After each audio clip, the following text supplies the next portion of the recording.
Hello everyone. तो देखो ये स्पेशली वीडियो है यूपी बोर्ड या फिर जो भी स्टेट बोर्ड हैं उनके जो हिंदी मीडियम स्टूडेंट हैं उनके लिए, स्पेशली उन्हीं के लिए है। वीडियो लास्ट तक देखो, काफ़ी ज़्यादा कॉन्फिडेंट तुम्हें मिलेगा। स्पेशली सीयूटी वगैरह अगर देने वाले हो, जेई दे रहे हो, नीट दे रहे हो, कोई भी कॉम्पिटिटिव एग्जाम दे रहे हो जिसमें टॉप सेंट्रल यूनिवर्सिटी वगैरह में एडमिशन ले रहे हो तुम, तो उसके लिए बेसिकली ये वीडियो है। मुझे तो जानते ही सब लोग, मेरे साथ हैं संदीप भैया जो कि 4th ईयर रिसर्च के स्टूडेंट हैं दिल्ली यूनिवर्सिटी में, और हम दोनों का ही बैकग्राउंड यूपी बोर्ड का रहा है और यूपी बोर्ड में भी हिंदी मीडियम का रहा है, शुद्ध हिंदी मीडियम। हाँ, एकदम देहाती हिंदी मीडियम। और हम लोग ऐसे ही मतलब फील आता है कि हाँ हिंदी मीडियम वाले ही हैं। और यूपी बोर्ड हिंदी मीडियम से चल करके हम लोग दिल्ली यूनिवर्सिटी में आए और यहाँ पे हम लोग अपना स्टार्ट कर रहे हैं, सारी चीज़ें चल रही हैं आगे, और ये 4th ईयर में पहुँच गए हैं रिसर्च में। उसके बाद अब आगे कंटिन्यू करेंगे। तो बेसिकली इस वीडियो हम लोग यही बात करेंगे कैसे हमारा सफ़र रहा और जो लोग अभी तक के अचीवमेंट क्या हैं और हिंदी मीडियम से होने का क्या एडवांटेज मिला है और डिसएडवांटेज तो भी भर भर के मिलता है, तो वो सब भी क्या मिला है, और जो नए लोग आ रहे हैं उनको क्या ख्याल रखना चाहिए, किन चीज़ों पहले से ध्यान दे के आना चाहिए, तो इन्हीं सब पे हम लोग बात करने वाले हैं। भैया कहाँ से स्टार्ट करें? सबसे पहले स्टार्ट करते हैं यार, अभी वो बच्चे जो सोच रहे हैं हम मतलब किसी टॉप सेंट्रल यूनिवर्सिटी में आने का, शायद वो भी 12th के बच्चे होंगे या शायद ड्रॉपर्स होंगे, है ना। पहले उन्हीं की बातें करते हैं। सबसे पहले उनके लिए ये देखना है ना कि उनको अभी तैयारी कैसे करनी है, क्योंकि अभी तो वो 12th में है और उनको अभी तो 2 टेंशन है उनके पास, और जनरली यूपी बोर्ड वाले बच्चों के पास होता है। पहला कि यार मार्क्स अच्छे लाने हैं ना घर वालों के लिए। बेसिकली हम लोग मान सकते हैं कि जो अब वीडियो जब तक लोगों के पास पहुंच रहा है तब तक या तो एग्जाम चल रहे हैं या फिर एग्जाम खत्म हो चुके हैं बोर्ड के। हाँ वही, तो अभी वो बोर्ड के एग्जाम, अब उनके पास एक टेंशन है कि यार बोर्ड में अच्छे मार्क्स लाने हैं और साथ में अच्छी यूनिवर्सिटी भी चाहिए, है ना। तो ऑफकोर्स तुम्हें दोनों चीज़ मैनेज करना होगा। लेकिन मैं बता दूँ, घबराना बिल्कुल नहीं है, बड़े आराम से हो जाएगा। हमने बड़े आराम से यहाँ तक आए हैं, आप भी आ जाओगे, लेकिन ज़्यादा आराम में मत करना, तो सोना नहीं है हमेशा, ठीक है, पढ़ना भी है थोड़ा बहुत, बिकॉज 12th में हो तुम। देखो एक कॉन्फिडेंट तुम लोगों को एक कॉन्फिडेंट अंदर से है, उसके लिए मैं एक बता देता हूँ। मेरा बोर्ड में ज़्यादा कुछ खास मार्क्स नहीं रहा है, 71% रहा है। मैथ से मैं था 12th में और 71% ला करके दिल्ली यूनिवर्सिटी में आ गया हूँ। तो ये इतना टेंशन मत लेना कि साइंस का टॉप कॉलेज में है। हाँ, साइंस के टॉप कॉलेज में, तो इतना भी टेंशन लेने वाली बात नहीं है कि हाँ एकदम 12th में हमको टॉप कर लेना, 95 ला देना है और उसी डिप्रेशन में तुम लोग पड़े रहो कि हाँ बस नहीं आया तो नहीं हो पाएगा। तो हो जाता है, बहुत आसानी से हो जाता है। और डीयू में तो एडवांटेज है, सीटें भर भर के पड़ी हुई हैं, तो हो जाएगा। तो बाकी मैं आपको, विनायक ने बताया, मार्क्स लाने के वैसे सीट मिलने में कोई एडवांटेज नहीं है ना। मार्क्स आपका कैसा भी रहा हो, है ना, बस आप पास हो, है ना, 12th में पास हो आप और आपके सीयूटी में ठीक ठाक मार्क्स हैं तो आपको एडमिशन मिल जाता है। चलो मैं आपको एक एडवांटेज बताता हूँ, है ना, एक स्कॉलरशिप के बारे में बता देता हूँ, बड़ा बेहतरीन हो जाएगा। वो क्या है, इंस्पायर स्कॉलरशिप होती है जो कि department of science and technology के द्वारा मिलती है। उसका नाम है इंस्पायर स्कॉलरशिप। अगर आपका ना आपके काफ़ी अच्छे मार्क्स आते हैं, मान लो 85-86% अगर आप क्रॉस कर जाते हो 12th में, तो आप उसके लिए एलिजिबल होते। तो आप ये टारगेट करके चलो, ठीक है। कम मार्क्स आए तो भी कोई दिक्कत नहीं है, आराम से सीयूटी का एग्जाम दोगे, ठीक ठाक नंबर आएंगे, आप यहाँ पे आ जाओगे, ठीक है। नहीं, अगर मैं तो कहूँगा मेहनत अच्छे से करो, है ना। अगर आपके 85-86% आ गए तो पता है बहुत अच्छा है। फिर आप बोलोगे भैया इंस्पायर स्कॉलरशिप, हाँ 10-20 हज़ार रुपये मिलेगा ना भाई, पहले सुनना, वो स्कॉलरशिप काफ़ी अच्छी है और आपको मिलते हैं उसमें पर एनम 60,000, हाँ भाई 60,000 रुपये पर मंथ मिलते हैं। ओह सॉरी, पर ईयर आपको 60,000 रुपये मिलता है। ऐसा होता है ना, शायद सभी बोर्ड में 1% जो स्टूडेंट होते हैं, ये सभी बोर्ड के मार्क्स वाले उनके लिए, यस, यानी कि सारे बोर्ड। अगर आप यूपी या बिहार बोर्ड से हो तो ये आई थिंक बहुत कम ही जाता है, 92 या 3 के। नहीं इतना नहीं जाता अभी। अरे मैं जब क्वालिफाई था मेरा 85% मार्क्स था, ठीक है। उस टाइम का कट ऑफ गया था 83 गया था, 82-83 गया था कट ऑफ। हालांकि लास्ट टाइम थोड़ा सा कट ऑफ बढ़ा है, 86-87% अब चला जाता है, बिकॉज यूपी बोर्ड भी मार्क्स अब जो है काफ़ी ज़्यादा आने लग गए हैं, ठीक है। तो ये टॉपिक से थोड़ा हटके बात थी कि आप उसके लिए भी थोड़ा टारगेट कर लो यार, क्योंकि मतलब अगर अच्छे मार्क्स आ जाएंगे तो you will be eligible for that, you know. बहुत अच्छी स्कॉलरशिप, बहुत बड़ी स्कॉलरशिप। और बेसिकली ऐसे क्या होता है कि जैसे ही हम लोग फर्स्ट ईयर में एडमिशन लेते हैं तो काफ़ी सारे बच्चों का ऐसा होता है कि लेट हो जाते हैं, जब तक उनको इन्फॉर्मेशन मिलती है तब तक काफ़ी लेट हो चुका है। तो ये आपको पहले से पता होना चाहिए। अच्छा, दूसरी बात अब आई कि ठीक है आप लोग तो पहुँच गए दिल्ली यूनिवर्सिटी, हम कैसे पहुँचे, हमारी तो टेंशन है कि यार मार्क्स ही नहीं, मतलब मार्क्स क्या आएंगे 12th में। देखो मैं आपको बताऊँ, सिलेबस जो आप 12th में पढ़ रहे हो ऑलमोस्ट सेम सिलेबस है तुम्हारा सीयूटी, ऑलमोस्ट क्या वही सिलेबस है, बस डिपेंड थोड़ा सा, पता है अंतर कहाँ पे आता है। अभी आप 12th का एग्जाम दोगे, आपको क्या, आपको थ्योरी लिखनी है ना, आपको थ्योरी लिखने का तरीका पता होना चाहिए। जितना अच्छा थ्योरी लिखोगे, जितना बढ़िया थ्योरी लिखोगे, उतने अच्छे मार्क्स मिलेंगे। लेकिन क्योंकि जो तुम्हारे ये कॉम्पिटिटिव एग्जाम्स होते हैं, चाहे वो सीयूटी का हो गया, नीट का हो गया, जेईई हो गया, आईआईटी एक अच्छा एग्जाम है फॉर आइजर वगैरह जैसे इंस्टीट्यूट में एडमिशन लेने के लिए, वहाँ से भी ग्रेजुएशन करने के लिए।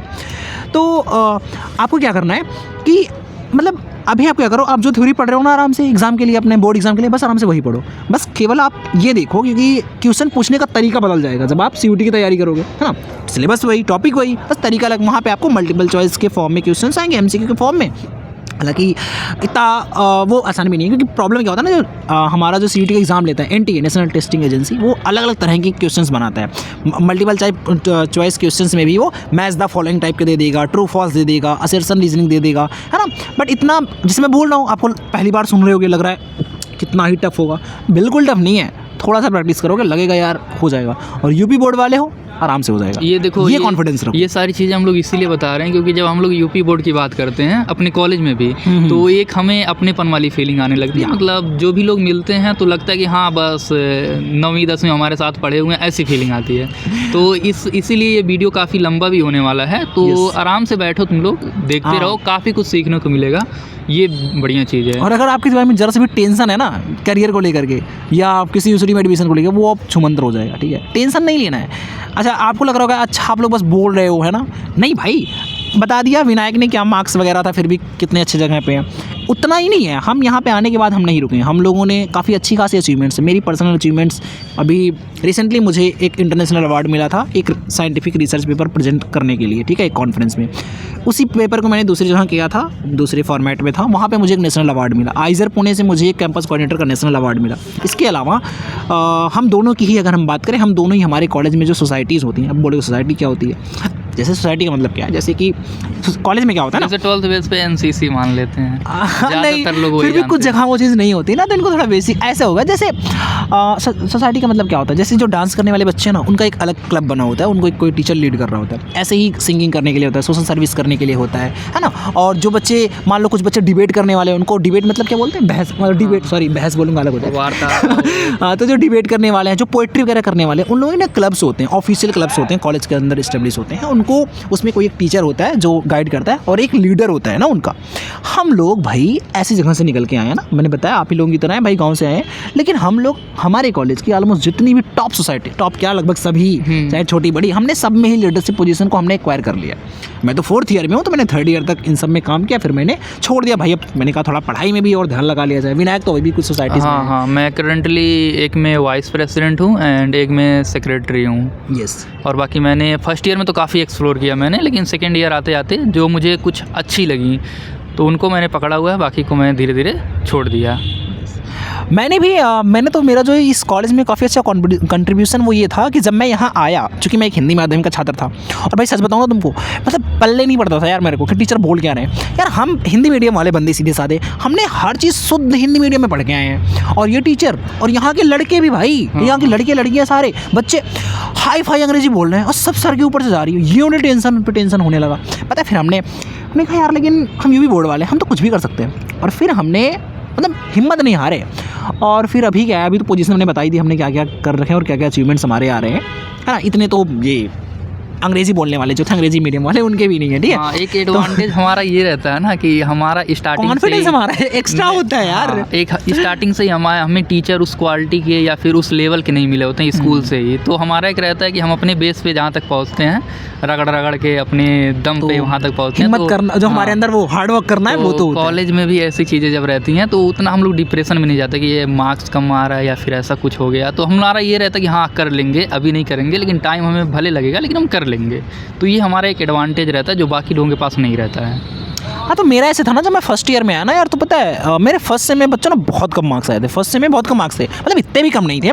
हालांकि मैं हिंदी मीडियम का छात्र था, उसके बावजूद में मेरे मार्क्स इतने अच्छे थे, मतलब बाकियों से तो, मतलब अंग्रेजी मीडियम के भी काफ़ी बच्चों से मेरे मार्क्स आगे थे। मैं सही बताऊँ तो मेरे 73% के आसपास थे। लेकिन पता हमने मतलब इतना फिर एक ना दिमाग में खटक गया यार, चढ़ गया कि यार करना है, और फिर हमने किया। और फिर सेकेंड सेमेस्टर में जाने के बाद मेरे मार्क्स जो है वो 87% हो गए, 8.64 SGPA, मतलब मेरी क्लास में 3rd रैंक आ गई भाई।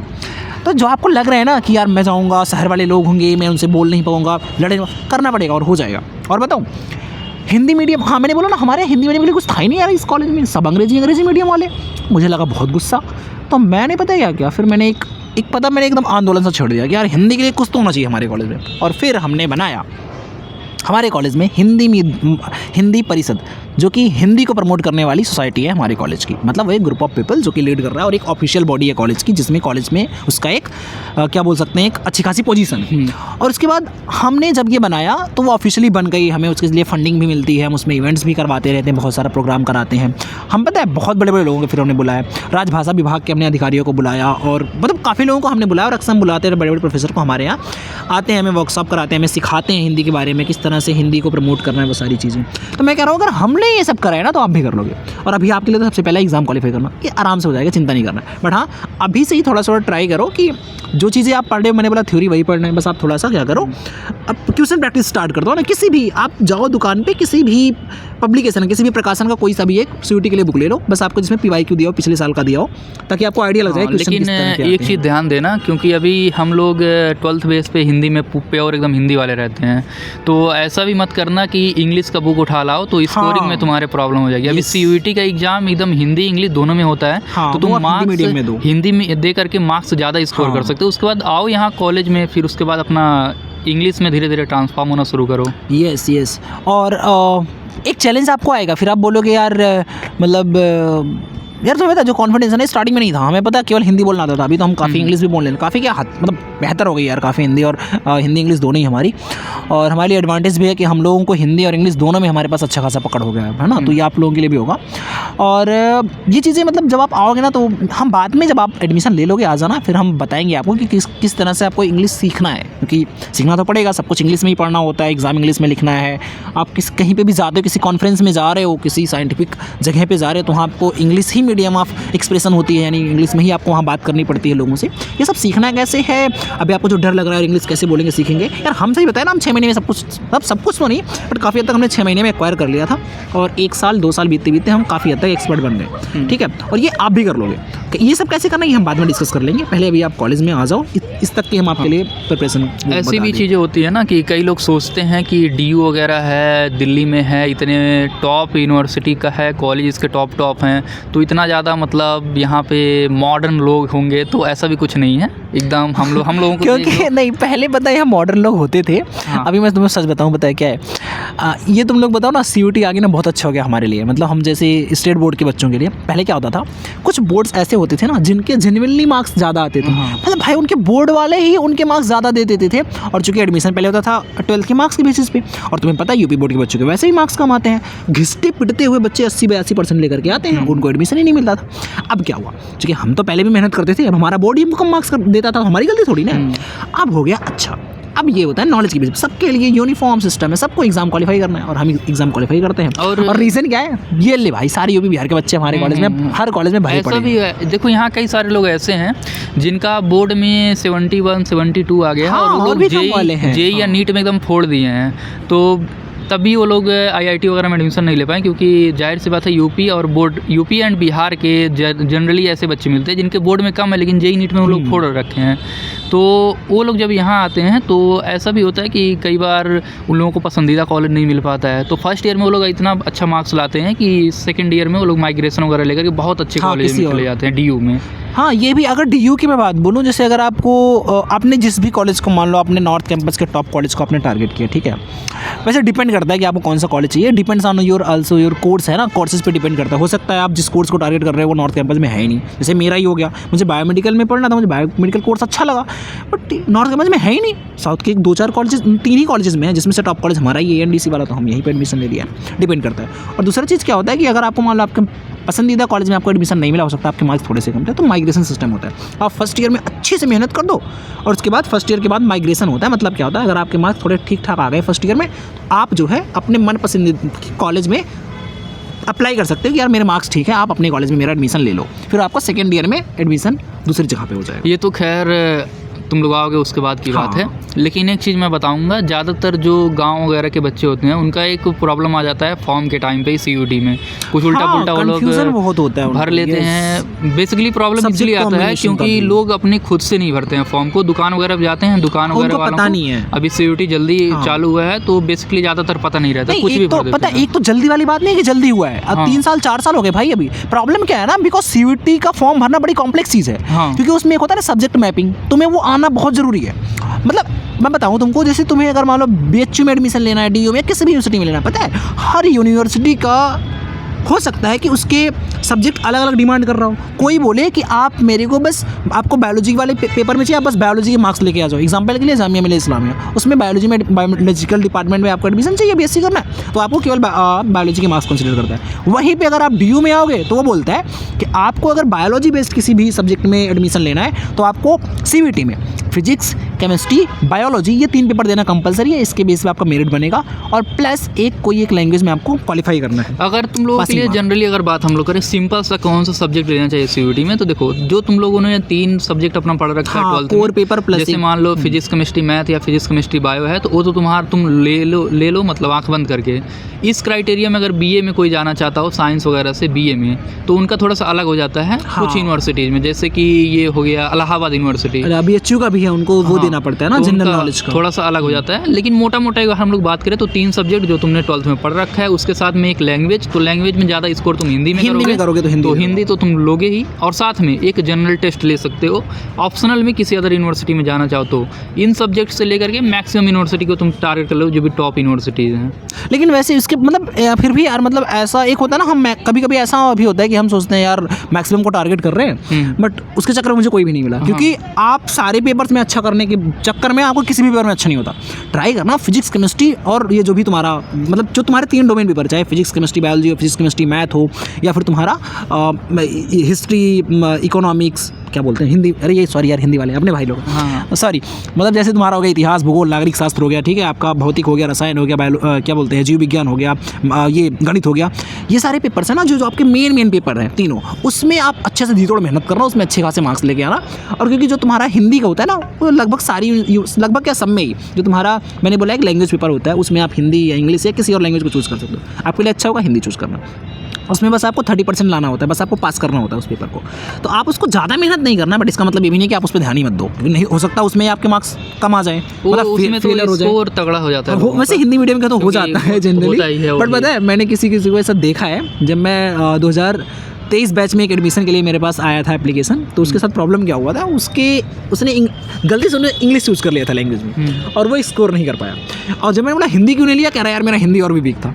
ऐसा हो भी सकता है कि यार तुम्हारा ग्रामर वाला पोर्शन थोड़ा सा वीक हो, तो इसलिए मैं कह रहा हूँ ऐसा छोड़ भी नहीं देना है, थोड़ी बहुत मेहनत नहीं कर, मतलब थोड़ा सा बस तुम बस PY को सॉल्व कर लो, आराम से पासिंग मार्क। और ये हिंदी का जो हमने बात की है, तो इसमें एक एक्सेप्शन तुम लोग मान सकते हो, जो BTech के कोर्सेज होते हैं, जो मैक्सिमम यूनिवर्सिटी होती हैं, वो इंग्लिश मांगती हैं, तो अगर कोई BTech में जाना चाहे तो इंग्लिश ले लेना। हाँ, ये चीज़ तुम्हें पता है, केवल BTech की नहीं, मतलब तुम ये चीज़ देख लेना यार, जैसे मैंने तुम्हें हिंदी बोला लैंग्वेज पेपर, बट मैंने फिर बोला फिर भी तुम्हें जिस भी पहले तो तुम्हें अपनी यूनिवर्सिटी एक डिफाइन कर लेनी है यार, ये टॉप यूनिवर्सिटी, ये 2-3 यूनिवर्सिटी है जिसको मैं टारगेट कर रहा हूँ, ठीक है। उसके जाके आप देखोगे कि उसके जिस कोर्स में आपको एडमिशन चाहिए उसके लिए क्या एलिजिबिलिटी क्राइटेरिया है। जैसे बोला ना अभी विनायक ने कि कुछ का जो है वो लैंग्वेज पेपर में वो इंग्लिश कंपलसरी मांगते हैं, उनको इंग्लिश ही चाहिए। हालांकि फिर वही बात है, पासिंग मार्क ही चाहिए। इंग्लिश में पासिंग मार्क तो यार ले ही लोगे ना, इतना तो बंदा थोड़ी ना अपनी इंग्लिश थोड़ी बहुत है, हो जाएगी, लेकिन ठीक है। तो ये चीज़ भी आप देख लेना। ये तुम लोग ध्यान रखो कि जिस यूनिवर्सिटी को भी, मतलब एक बार तो तुम्हारे दिमाग में आ गए होगी कहाँ तुमको रहना ज़्यादा पसंद है, कहाँ के लोग ज़्यादा पसंद है, तो उसके हिसाब से एक आइडिया बन जाता है कि कहाँ मुझे। जनरली यूपी बोर्ड वालों, यूपी या बिहार में मैक्सिमम लोग BHU या इलाहाबाद यूनिवर्सिटी को टारगेट करते हैं, और कुछ के अगर बहुत कम मार्क्स आ रहे हैं तो हैदराबाद यूनिवर्सिटी एक है जहाँ बहुत कम कट ऑफ पे बहुत सस्ते में पढ़ाई हो जाती है। लेकिन वहाँ रहना चैलेंजिंग है यार। हैदराबाद जो है वो साउथ में, वो बिल्कुल आपको हमारी तरह के लोग नहीं मिलेंगे, मतलब अपने लोग बड़े कम मिलेंगे। हाँ, कम मिलेंगे, लेकिन मिल जाएंगे, हर जगह मिल जाएंगे। ट्राई टू टारगेट मोस्ट, मैं सब सच बता दूँ तो देखो दो क्राइटेरिया तुमको बताऊंगा मैं। जैसे क्या है, जो BHU है ना उसकी फीस बड़ी कम है यार, 3000 में पूरा साल बिता दोगे तुम, ठीक है। यहाँ तुम 3000 में 3 दिन नहीं बिता पाओगे दिल्ली में, मतलब बड़ी मुश्किल है, ठीक है। मतलब 3000 में यार, मतलब ज़्यादा बोल दिया 3 दिन, मतलब 3 दिन में तुम्हें अगर 10 दिन बिताना है तुमको मुश्किल हो जाएगा, क्योंकि DU में ना चीज़ें थोड़ी महंगी हैं, यहाँ के रूम्स महंगी हैं। अगर तुम PG मतलब प्राइवेट हॉस्टल काइंड ऑफ, ठीक। अब हॉस्टल लोगे प्राइवेट वाला तो भी तुम्हारा थोड़ा महंगा पड़ जाता है, ठीक। कम से कम 7-8 हज़ार रुपया महीना तुम्हारा हॉस्टल का पड़ जाता है। रूम लोगे तो कम से कम तुम्हारा, हाँ मिनिमम मतलब कितना छोटा से छोटा भी रूम लोगे तो भी तुम्हें 4-5 हज़ार रुपये पर महीना पड़ जाएगा, ठीक है। यार महंगा पड़ जाता है काइंड ऑफ DU यहाँ। लेकिन एक चीज़ मैं बताऊँ तुमको, मैं जब आने वाला था यहाँ DU में, तो मैं यूट्यूब पे लोगों की वीडियो देखता था, लोग कहते थे इतना ज़्यादा पैसा लगेगा, इतना लगेगा, तो वो लोग वही थे जो बहुत हाई फाई रहने वाले, हाँ नॉर्थ कैंपस वाले हाई फाई रहने वाले। मैं जब यहाँ आया तो मैंने देखा कि हाँ, अगर तुम्हारा मंथली तुमको 8 से 9 हज़ार मिल रहा है तो आराम से हाँ, यहाँ तो तुम सर्वाइव कर सकते हो। लेकिन पता है यार, हर बच्चे के लिए, अपने यहाँ से आने वाले हर बच्चे के लिए 8 से 9 हज़ार पर मंथ इकट्ठा करना बड़ी मुश्किल। हाँ। क्योंकि यार हमारे यहाँ जो लोग होते हैं ना, उनके मतलब जो हमारी फैमिली होती है, पापा मम्मी, उनकी एक ऑन एन एवरेज सैलरी ही उनकी 10-11-12 हज़ार के आसपास होती है। उतने में 9-10 हज़ार इधर ही दे पाना, बाकी का कहाँ देखेंगे। तो इसलिए मैं कहूँ, अगर देखो आपका फैमिली बैकग्राउंड ठीक है तो यार बिना कुछ सोचे डीयू को टारगेट कर लो, क्योंकि डीयू में अपॉर्चुनिटीज़ बहुत है, तुम्हें बहुत कुछ सीखने को मिलता है। ये बहुत अच्छी चीज़ है कि अलग अलग तरह के क्लब्स हैं, और आप जिस भी फील्ड से हो ना, आपको जिस भी चीज़ में इंटरेस्ट है, उन सब की सोसाइटीज़ होती हैं, उन सब में तुम आप आगे जा सकते हो। अभी मैं एक न्यूज़ तुमको बताऊँ, कुछ लोग होंगे जिनको IPL वगैरह बड़ा पसंद होगा। अभी पता है शिवाजी कॉलेज का एक बंदा, उसको वो क्या है, कोलकाता नाइट्स है ना, के हाँ, वहाँ पे उसको 3 करोड़ रुपए में खरीदा गया। अभी मैं सुबह न्यूज़ देख के आया हूँ। मतलब तुम सोचो, वो बंदा शिवाजी कॉलेज का है, हमारे दिल्ली यूनिवर्सिटी का ही है। तो यहाँ से आने के बाद तुम्हें स्पोर्ट्स वगैरह में भी आगे निकलने की बहुत अच्छी अपॉर्चुनिटी मिलती है। तो ये जो कि BHU वगैरह में है, बट कंपैरेटिवली थोड़ा सा कम है। बट BHU इस मामले में बहुत अच्छा है, उसकी फ़ीस बहुत कम है, उसके हॉस्टल फीस वगैरह सारी चीज़ें बड़ी कम है, तो आप सस्ते में वहाँ निपटा सकते हो। और एजुकेशन के मामले में वो भी ठीक है, मैं ऐसा नहीं कह रहा हूँ, बट मैं बस ये बोल रहा हूँ कि DU में थोड़ा सा आपको थोड़ी सी अपॉर्चुनिटी थोड़ा ज़्यादा सा है। अगर हम लोग बात करें कि तुम्हारा मंथली तुमको मिल जा रहा है, फी वगैरह अगर छोड़ दें हम लोग, तो 7 से 8 हज़ार तुमको मिल जा रहा है अगर महीने का आराम से पापा का मंथली, मम्मी दे देते तो हैं। आराम से यहाँ रह जाओगे तुम। और एडवांटेज वाली बात ये है कि हमारे कई सारे फ्रेंड BHU, इलाहाबाद यूनिवर्सिटी सब जगह पे हैं, तो ओवरऑल जो हम लोगों को पता चलता है, तो यहाँ की सोसाइटी वगैरह हुई या एकेडमिक लैब वगैरह हुई, तो वो बहुत ज़्यादा आगे हैं वहाँ से। वहाँ अभी भी पुरानी चीज़ें ही लगभग हाँ। चली जा रही हैं। अभी NEP इसी साल लागू हुआ है, तो वो सारी चीज़ें हैं। ठीक है। सो ये सारी चीज़ें हैं, और मैंने बोला ना, यही चीज़ थोड़ा अपना फिनेंशियल देख के आना।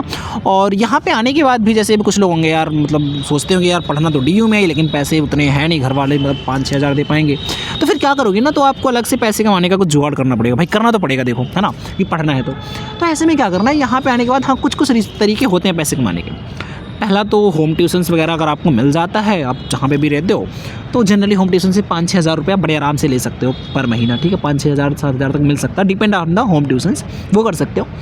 ठीक है। दूसरा जो है, आप क्या कर सकते हो, कॉलेज में इवेंट्स वगैरह होते हैं, तो इवेंट्स में ना कुछ शॉप्स वगैरह लगती हैं कुछ बेचने वगैरह के लिए, तो ऐसा भी, तो वो सब भी तुम कर सकते हो। मतलब हालांकि कुछ अगर पैसे देके सबसे stall लगाना सिंपल होता में है। बात ये करें ना, तो इंडिया में अगर स्टूडेंट होके तुम अगर इनकम करना चाहते हो, तो सबसे जो ज़्यादा इनकम जहाँ कर सकते हो वो दिल्ली ही है।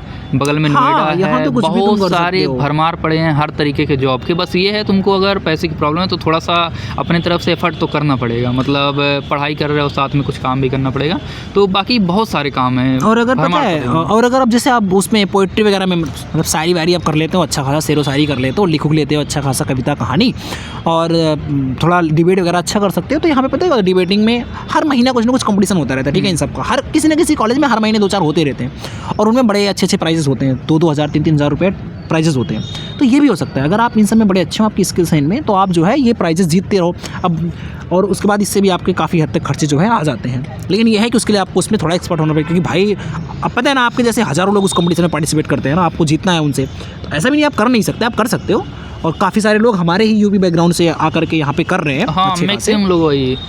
लेकिन वही अब हम लोग थोड़े साइंस वाले हैं, और हमारा साइंस का कॉलेज, तो हमारे यहाँ चीज़ें उतनी ज़्यादा एक्टिव नहीं है। थोड़ा हमें उतना टाइम का भी थोड़ा इशू रहता है, लेकिन फिर साइंस का निकाल के हर जगह कूद जाते फिर हैं। भी कुछ ज़्यादा है यार, मैनेज तो करना पड़ता है ना सीखने के लिए। और देखो, इसमें अगर बात करें हम लोग इनकम में, तो सबसे जो इजी वर्क है वो है, तुम होम ट्यूशन तुमको मिल जाएगा, आओगे हाँ। यहाँ पे 1-2 महीना इधर उधर ढूंढोगे, मिल जाएगा आराम से। तो हाँ, मैं खुद भी यार कर रहा हूँ, ऐसा नहीं है मैं ऐसे फेंक नहीं रहा हूँ, मैं खुद भी कर रहा हूँ। मेरे को भी ऑलमोस्ट 6 हज़ार रुपये पर महीने का मिल जाता है।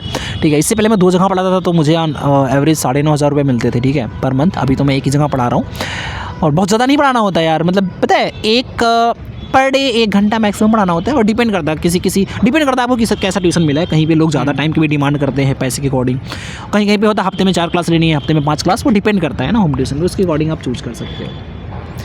और बाकी तो तुम लोगों के लिए हम हैं ही। कोई भी डाउट चलो फिर कोई डाउट होगा तुम्हें, हाँ। कोई चीज़ समझ नहीं आ रहा है, प्रिपरेशन स्ट्रेटेजी कौन सा यूनिवर्सिटी चूज़ करना है। हाँ, फॉर्म भरने के लिए मैंने तुमको पहले बताया, फॉर्म भरने के लिए जल्दीबाजी मत करना। अभी तो मान लो फॉर्म आया भी नहीं है यूजी वालों का, लेकिन जब भी CVT UG का फॉर्म आएगा, जल्दीबाजी करके फॉर्म नहीं भरना है, बड़े आराम से भरेंगे इसमें। हाँ, एक दो चीज़ इनके लिए इंपॉर्टेंट है यार, वो ये कि अभी एडवाइजरी आ चुकी है CVT UG की, जिसमें उन्होंने बोला है आप अपने सारे डॉक्यूमेंट्स अपडेट करवा लो। जैसे आप जो है वो अपना अप्लाई करने होने के लिए दे दो, क्या बोलते हैं, अपना कास्ट सर्टिफिकेट आप डाल दो। और पता होना चाहिए कि कास्ट सर्टिफिकेट नेशनल लेवल का चाहिए, नेशनल लेवल का चाहिए होता है, और इनकम सर्टिफिकेट जो कि अप्रैल के बाद का चाहिए होता है। नहीं, इनकम जनरली लगता भी नहीं है, नहीं लगता, वो कास्ट का लगता है। उसमें कास्ट का क्या है ना, तो और हाँ, और ये भी नहीं है तुम बोलोगे भैया नेशनल लेवल का सर्टिफिकेट क्या होता है, कुछ नहीं। आप जाना चुपचाप जो भी कैफे वाला उससे बोलना कि मुझे जो है नेशनल लेवल का कास्ट सर्टिफिकेट बनाना है, वो अपने आप तुम्हारा बना देगा। जितने रुपए नॉर्मली 30 रुपए लगते हैं, वो 20 रुपए फॉर्म भरने का लेते हैं, 50 रुपए 70 रुपए लेते हैं, ज़्यादा कुछ ना डिफरेंट नहीं होता, आराम से कर लेंगे। और अपना हिंदी और इंग्लिश का डिफरेंट होता है, ऐसा कुछ होता है। अरे मतलब अरे उस पर लिखने का हिंदी इंग्लिश होता है, बट सर्टिफिकेट अलग होते हैं। जो तुम्हारा केवल यूपी के लिए होगा उस पर लिखा होगा for the UP government only.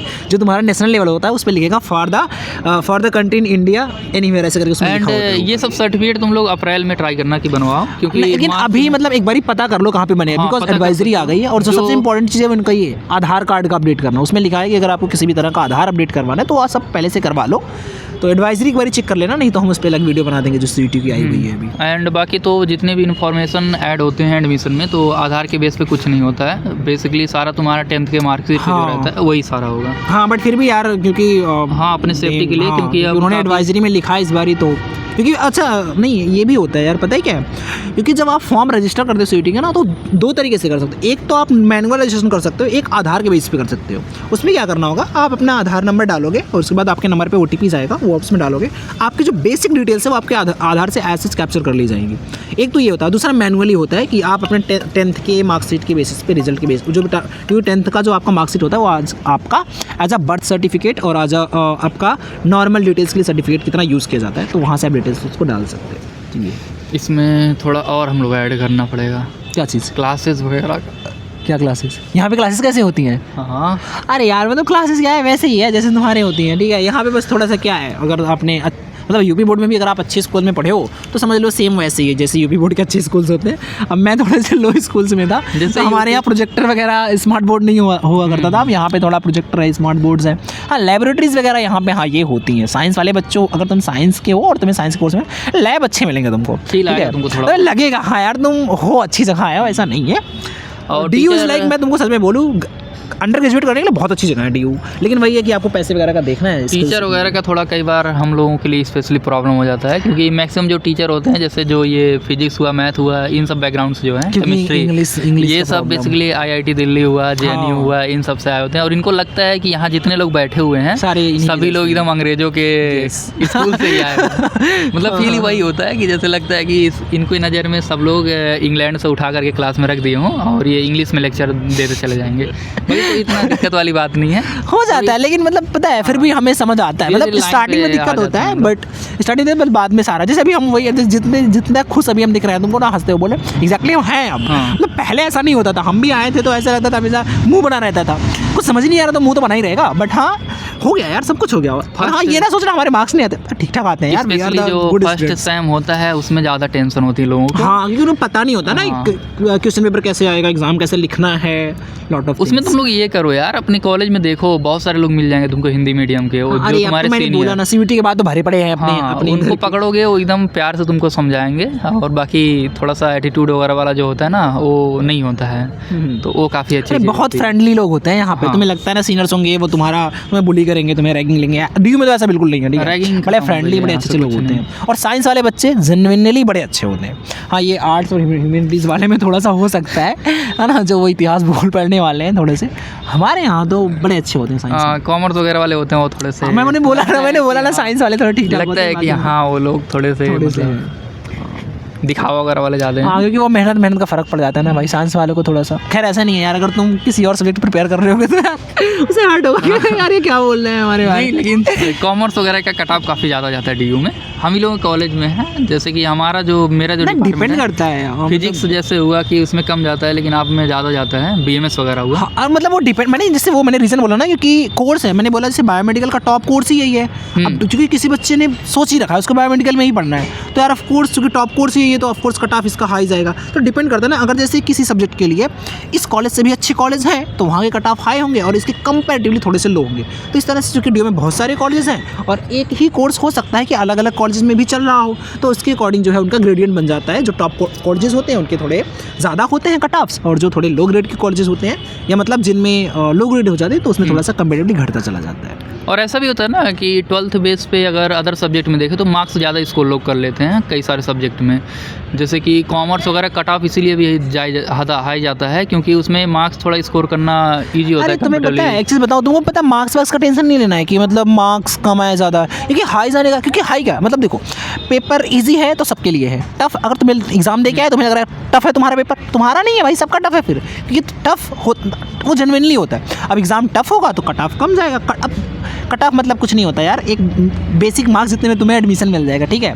जैसे मान लो 600 नंबर, अब तो 750 का हो गया ना इनका एग्जाम। हाँ 750, हमारे टाइम में 600 नंबर का होता था 3 पेपर, अभी 750 का होगा, 250। और इसमें देखो कन्फ्यूजन मत होना तुम लोग, क्योंकि जो तुम्हारे 3 सब्जेक्ट होते हैं मेन, केवल उसी का डोमेन वही जुड़ता है। लैंग्वेज बस ऐसे रहता है कि तुमने दिया है तभी तुम एलिजिबल हो। अभी तुम्हें समझ में नहीं आ रहा होगा ये क्या बोल रहे हैं, लैंग्वेज डोमेन आ जाएगा, वो बाद में हम बता देंगे, ठीक है। उसके बाद बाकी किसी भी यूनिवर्सिटी से रिलेटेड कोई डाउट हो तो तुम लोग यूनिवर्सिटी का नाम और मेरे चैनल का नाम डाल सकते हो। तो मैंने लास्ट ईयर सारा वीडियो बना रखा है और इस साल भी बना ही रहा हूँ।